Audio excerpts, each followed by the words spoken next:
Samsung has just announced the Galaxy S22 Ultra, and this might solve the #1 issue that we smartphone filmmakers have. Hey, what's up guys, Julian from smartphonefilmmakingpro.com here, the ultimate online course about smartphone filmmaking. And today we will take a look at the Samsung Galaxy S22 Ultra from a mobile filmmaker's perspective. So for this video I will only be looking at the S22 Ultra, but just so that you know, there are also two other models, the S22 and the S22 Plus.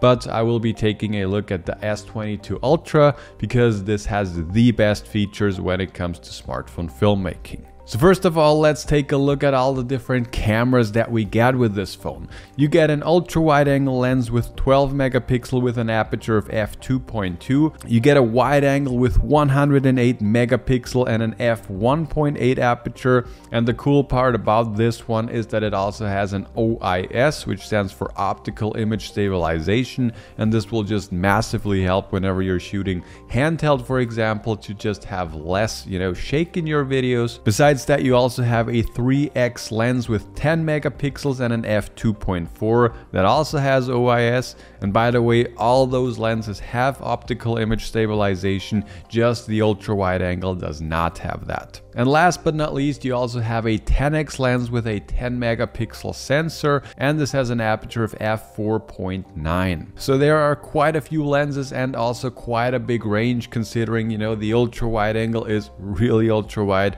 and the telephoto with 10x lens is also super close. So with the S22 Ultra, you can also shoot in 8K at up to 30 frames per second, like you also could with the prior model. You also can shoot in 4K at 60 frames per second. And something that is really cool with this new phone is that you can now shoot in 12-bit HDR. It only works in 4K. I mean, at least it only works in 4K. It does not work in 8K, but still getting 12-bit on a phone, that is absolutely amazing. About 4 months ago, we got ProRes on the iPhones, and that is in 10-bit, and that already delivers amazing videos. But now seeing 12-bit on the new Samsung Galaxy S22, that is absolutely amazing. You do also get some slow motion in 1080p with up to 240 frames per second. And if you drop down to 720p, you can even shoot at up to 960 frames, which will deliver some really slow footage.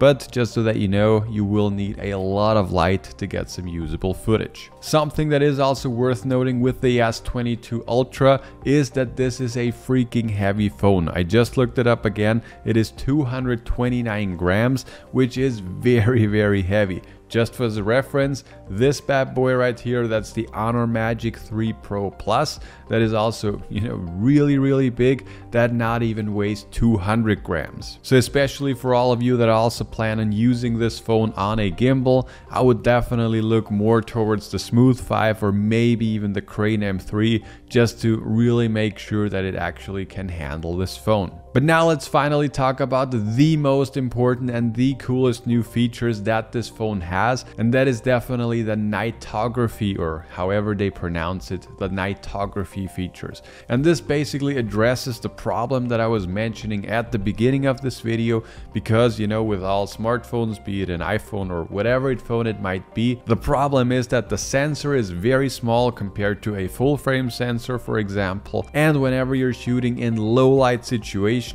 the image very quickly gets very grainy. And Samsung addressed this image, and they have created some AI based, some smart thing where basically the phone is scanning the environment and it kind of drops down the frame rate on things that are not moving, and then it long exposes it, or to be honest, I do not know how exactly it works, but end result of all that is that you get much better low light performance. You get this in photos, of course, but also in videos. And in theory, on paper, this looks absolutely amazing. This would solve a lot of issues that many of you have when shooting with a phone.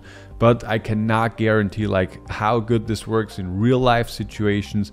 But on paper, this looks really amazing. Another new feature that sounds pretty interesting on paper is the auto frame rate, where basically the camera detects like, okay, what's the best frame rate for this specific situation.